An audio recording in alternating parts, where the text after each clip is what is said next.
The wind moves low across the plains, brushing the grasses as if with invisible fingers, each blade swaying like the memory of a life already gone. In the gray stillness before dawn, frost clings to the earth, turning the soil into crystal. The cold bites deep into the silence, a silence broken only by the faint jingle of spurs left scattered in the mud. Somewhere beneath the hard crust of earth, blood has seeped downward, thick and dark, mingling with the roots. The land breathes in their memory and exhales only silence. The men who had marched into this place, the 7th Cavalry, young and trembling beneath their bravado, were not meant to linger in legend, yet legend swallowed them. Their faces were the faces of boys, lips cracked from dust, eyes rimmed red from sleepless nights. Their commander, George Armstrong Custer, carried with him the perfume of arrogance, his blonde hair oiled and scented with cinnamon. Even here, on the edge of annihilation, he bore himself like a knight at a pageant, seeing banners in the distance where only dust and spears awaited. The land saw otherwise. The Lakota Sioux, the Cheyenne, and their allies were many, their songs carried by the river, sharp as arrows in the stillness. They sang not for spectacle, but for sovereignty, for survival, for a future carved out of broken promises. Custer's men advanced without pause, without knowledge of the storm waiting across the ridge. They rode as if into a painting of glory, blind to the 1,000 eyes that already watched them from the shadows. They did not know that their lines of blue would crumble like paper when the warriors came. They did not know that their rifles would not be enough, that courage does not shield the body from bullets, from blades, from rage long buried in treaties torn and treaties ignored. Each hoofbeat was the echo of doom. Each clatter of gear was a drum roll for death. They carried their flag forward like a talisman, but no flag can banish fate. The morning air thickened with smoke and gunpowder. The first shots cracked like thunder, splintering the hush. Horses screamed, collapsing in heaps of blood and dust. Men fell where they stood, their cries silenced in an instant, or stretched into the long, thin note of agony. The sound was not of one battle, but of centuries of betrayal condensed into a single clash. Custer's command faltered, split by chaos, each man forced to choose between standing in hopeless defiance or running into the teeth of pursuit. They were not martyrs in that hour, not yet symbols. They were human, afraid, hungry for breath, clutching weapons that shook in their grasp. Later, stories would tell of bravery, of last stands made shoulder to shoulder, but the bones uncovered in the earth tell a harder truth. They whisper of scalps torn from skulls, of limbs severed, of flesh carved by retribution. Few turned their weapons inward upon themselves, despite the tales that would later grow in polished halls. Most met their end beneath the ferocity of those who had no more land to lose. They died in disarray, their formation broken, their cause already hollow. A rusted spur embedded in a body. A cartridge case clenched between teeth. A sword broken across a knee. These were not the trappings of myth, but of men devoured by consequence. Back east, the story was rewritten almost before the bodies were cold. His widow, Libby Custer, took up the pen as though it were a blade, cutting new lines of history. She spoke of his gallantry, of men who fell like Roman heroes, who chose death over dishonor. Newspapers spread her words like gospel. The grief of a nation searching for martyrs turned this broken field into a shrine. Buffalo Bill built a stage from the ashes, and audiences gasped at the pageantry of Custer's fall. They clapped for tragedy made into theater, for the spectacle of a people's survival transformed into America's legend. But the land itself did not clap. The land remembered differently. Out here in the plains, the earth holds no illusions. The wind runs cold across shallow graves. A single feather rises from the grass, twisting upward before falling again, caught in silence. It is a reminder not of triumph, but of fragility, of how swiftly men can be erased. The Lakota and Cheyenne carried their dead too, mourned in their own rights, sang into the smoke of campfires that crackled against the horizon. Their survival was not spectacle. It was resistance, carved from blood and fire, born by memory that refused to be extinguished. The bells of the East tolled in mourning for Custer, but the drums of the West beat in remembrance of their own. And yet, in time, even their songs were dimmed beneath the weight of conquest. Retaliation swept through villages, winter encampments burned, children starved while soldiers marched. Victory on that ridge became wound and prelude, for the machinery of empire does not sleep. The cries of Little Bighorn echoed into broken treaties, into marches onto reservations, into the death of Sitting Bull, into the silent hunger of generations forced onto land that could not sustain them. The legend of Custer, polished and paraded, drowned out the truths carved into the bones of the battlefield. Tonight, if one walks along the greasy grass, the air is heavy with memory. The soil beneath still drinks the blood that once soaked it. Step lightly, and you will feel the weight of silence pressing down. The stars above are indifferent, but the earth is not. It remembers every shot, every scream, every lie told after. It remembers the cost of arrogance, the weight of vengeance, the futility of myth. And in the long, cold wind, you may hear something else. The whisper of men who never asked to be martyrs, whose last breaths were stolen by history's retelling. The image fades slowly, a rusted spur glinting in weak sunlight, half buried, waiting to be found again. Beyond it, the grasses sway as though they carry the voices of those who fell, the song of those who survived. Their truth lingers not in books or plays, but in the silent testimony of the land itself.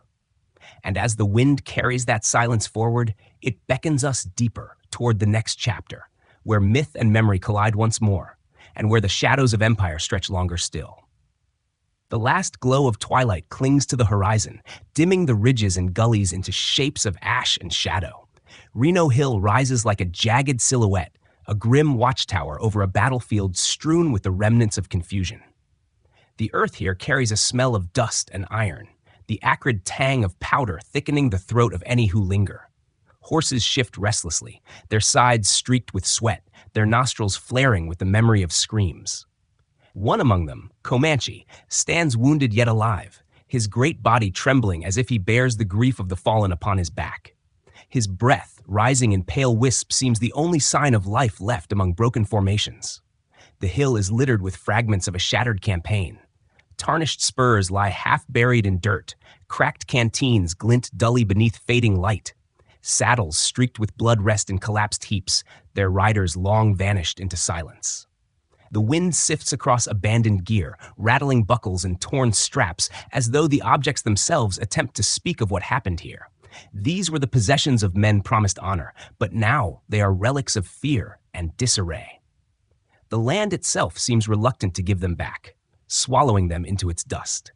The chaos that brought them here did not begin with arrows, but with orders. Major Marcus Reno's commands, cracked and uneven, fractured the cavalry's hope before the first warrior appeared. Confusion spread like fire in dry grass. Men stumbled, retreated, turned in desperation. Bentine's approach came too late, his hesitation a wound that never closed. And Custer's fatal advance, too eager, too untempered, left the others to falter alone. Even before Sioux and Cheyenne war cries filled the air, the 7th Cavalry was undone by its own missteps, already fragile, already broken. When the warriors came, they came with force unrelenting. Arrows whistled like ghostly birds, bullets struck like sudden storms. The hill became a cauldron of panic, men diving into shallow scrapes of dirt, clutching rifles with trembling fingers, praying for nightfall to shield them. Their cries rose into the smoke-filled dusk, drowned by the roar of hoofbeats and the piercing sound of Lakota war songs carried on the wind. The stories later told of brave last stands, but here, on this ridge, it was terror that ruled, terror and the knowledge of imminent death. This was not gallantry, it was survival by chance, and too often, no survival at all. Later legends would claim suicides, that these men turned their guns upon themselves to escape capture, choosing honor in death. But the bones say otherwise. Scalp marks etched into skulls, cuts and mutilations upon limbs, these tell a different tale. The end was not chosen, but inflicted, the result of vengeance long in the making. To the Lakota and Cheyenne, this was not myth but justice. Blood spilled in answer to broken treaties and stolen lands.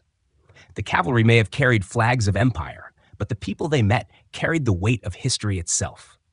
The wind falls still, and into that quiet a single feather drifts downward. It rests atop a shattered helmet, its edges caked in dust, its softness a cruel contrast to the hardened ground. The feather trembles as the breeze resumes, a fragile votive left behind in a field where myth and reality do not align. In this moment, the battlefield feels less like a monument to bravery and more like a warning carved into soil and sky. Silence gathers here, not to glorify, but to remember. The darkness deepens, swallowing the hill in shadow. The land grows quiet again, as though keeping its counsel, leaving only the faint whisper of grasses swaying in the night. In that whisper lies an invitation to step closer, to listen longer, to look past the polished words of legend and into the raw bones of truth. For what was lost here was not merely lives, but honesty itself, buried beneath the weight of stories told to comfort a nation. The night closes in, and the silence prepares us for what lies beyond. Smoke curls upward in thin, restless threads, drifting into a morning sky still bruised by the weight of battle. The lodges that once stood here, teepees bound with hide, adorned with feathers and painted with the marks of generations, are now charred skeletons, their frames cracking in the brittle air. The ground beneath is dark with ash, soft beneath the boots of those who dare to walk among the ruins. It smells of burnt hide and singed hair, an odor that clings to the lungs, a reminder that what was destroyed here was not only lives, but a way of living. Every ember still glowing on the earth pulses like the last heartbeat of a memory that refuses to die. Scattered among the ashes lie fragments of the everyday. A child's wooden toy blackened by flame, a clay vessel shattered into sharp petals of earth, the bent frame of a bone flute that once carried songs into the night. Their silence is louder than any cry, a silence that tells of laughter cut short, of traditions fractured. The flames may have consumed the lodges, but they could not consume the grief etched into every broken fragment. In these remnants, one sees not myth but the raw cost of survival, not the staged pageantry retold in distant cities, but the lived anguish of those who stood here as their homes burned. Far away, in parlors and theaters, the story was already reshaped. Buffalo Bill summoned spectacle with smoke and gunpowder, turning Custer's end into drama for eager audiences. Custer's widow sharpened her sorrow into myth, crafting her husband into a martyr whose death bore the trappings of ancient honor. Newspapers carried these stories like gospel, comforting a public who wanted heroes more than truth. Yet here, amid the ashes, the story was different.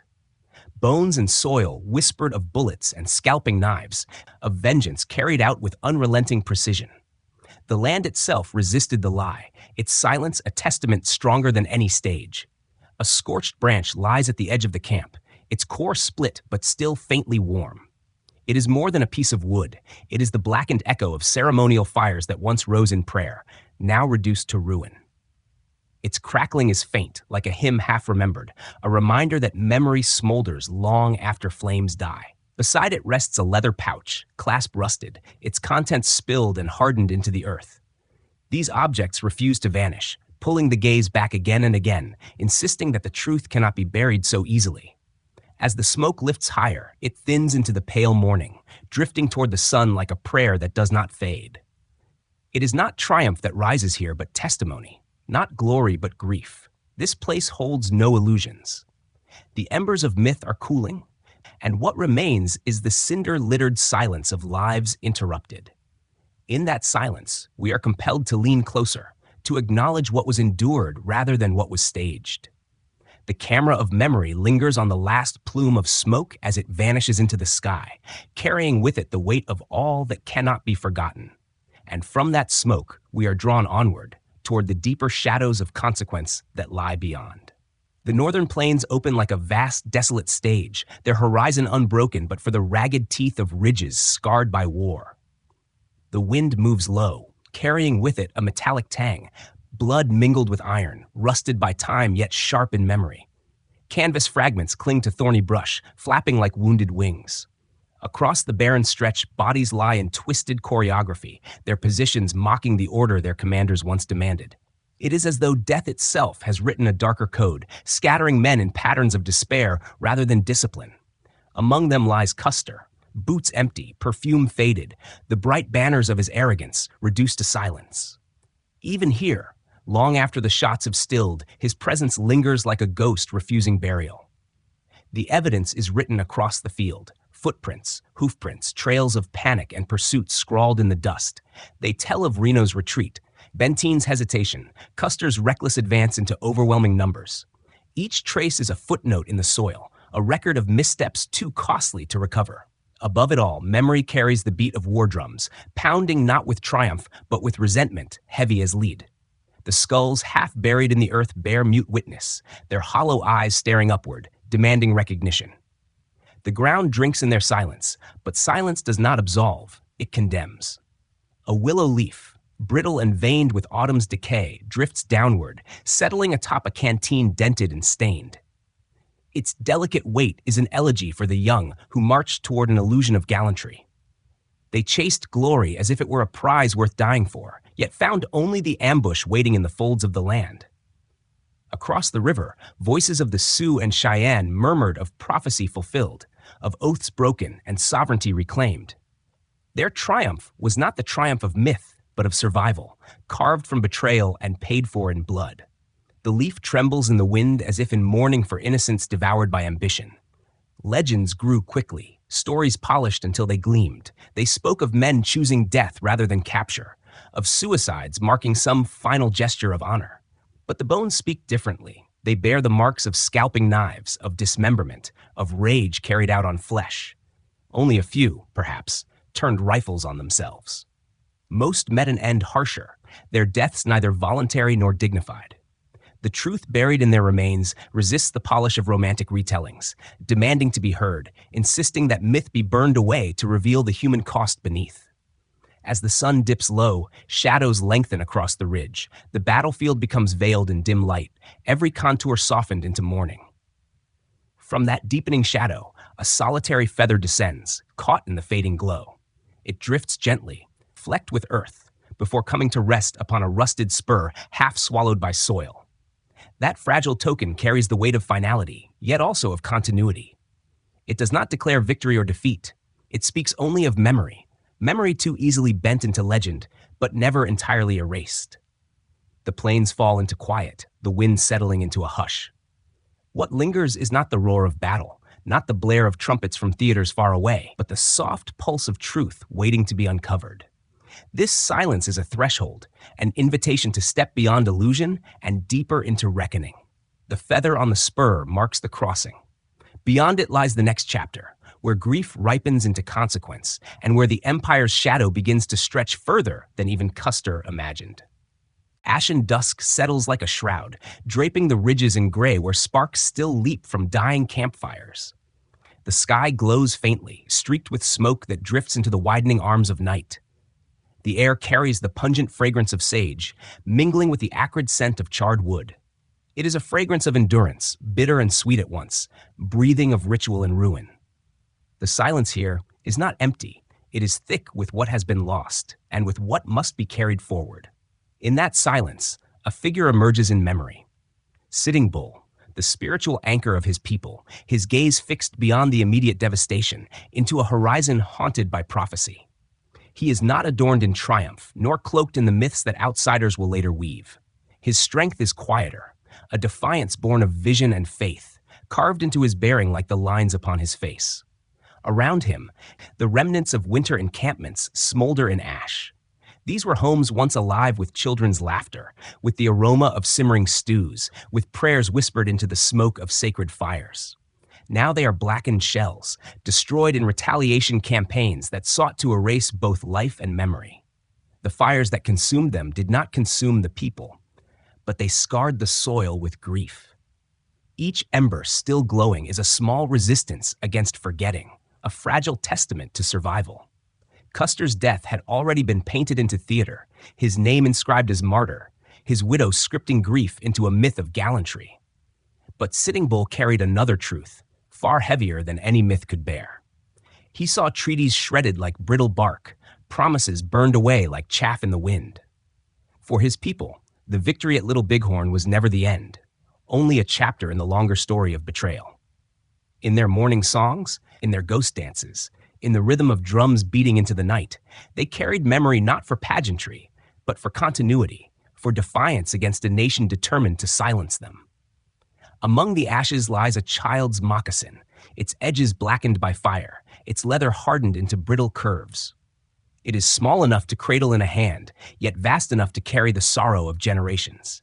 Near it, a carved whistle lies cracked and silent, a tool once meant to summon spirits, now mute upon frozen ground. These are not relics for display, but wounds rendered tangible. They resist erasure, insisting that survival is not a story of triumph, but of persistence against devastation. As night deepens, the horizon darkens to black, pierced only by the cold gleam of stars. The stars have watched empires rise and collapse, their light indifferent to the cries below. Yet the people who gather beneath them do not forget. Around low-burning fires, they sing songs that carry sorrow like smoke, winding upward, mingling grief with endurance. Sitting Bull stands among them, shadow long against the ground, his surrender still distant, but already foreshadowed in the weight upon his shoulders.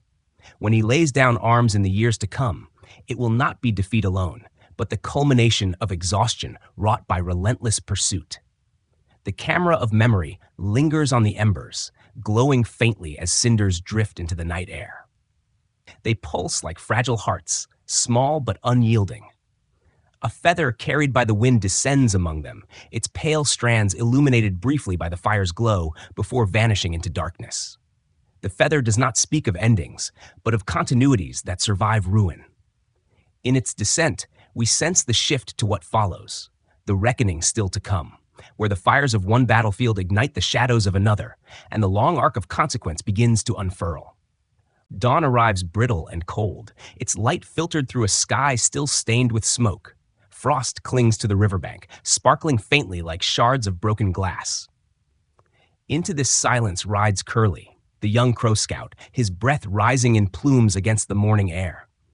His horse steps carefully across the frost-hardened soil, hooves muffled as though the earth itself does not wish to be disturbed. Curly's eyes are heavy, shadowed not only by the sleepless night, but by what they have witnessed. He is a survivor carrying the burden of memory, a single witness emerging from a storm that devoured all others. The field he crosses is no longer a battlefield, but a grave. The bodies of Custer's men lie where they fell, twisted, dismembered, left as testimony. Their weapons are scattered, rifles jammed with dirt, sabers snapped in two, cartridge belts emptied in desperation. The wind stirs a rusted hilt from beneath the dust, its brass cold, its edge dulled not only by battle, but by the weight of time. A crow circles overhead, its black cry cutting through the silence. To Curly, it is more than a bird. It is an omen, a shadow of judgment cast upon the broken company below. The truth he carries is not the one that will be told. Already in distant towns, the story is transforming into something else. A tale of noble resistance, of men choosing death over capture, of a commander whose arrogance is recast as gallantry. But the bones resist such lies. They whisper of scalps taken, of limbs severed, of wounds that speak of rage more than ritual. Few, if any, chose their own deaths. Most were claimed in the chaos, struck down in the violence of a reckoning long foretold. Curly kneels beside a body, presses his gloved hand into the soil, and feels the damp beneath. The earth has drunk deeply, and what it has consumed will not be forgotten. For the Crow Scout, there is no glory here. Only silence, heavy as chains, broken by the murmur of the river. That murmur carries his thoughts forward, to Fort Abraham Lincoln, where the telegram will spark grief and fury, to cities where theaters will reenact the slaughter as spectacle, to the family of Custer, where his widow will sharpen her sorrow into myth. The truth Curly carries will be drowned beneath the tide of story, twisted and sold until its shape is unrecognizable. Yet in his silence, in his gaze cast long over the ridge, he clings to what he has seen. The land does not lie. He mounts again, his shadow long across the frost. The river glimmers faintly, carrying reflections of broken sky and broken men. Somewhere behind him, a raven's feather detaches from the air, drifting slowly until it rests in the mud, half frozen, black against white frost. It is both witness and farewell, a quiet marker of all that has passed. Curly does not look back.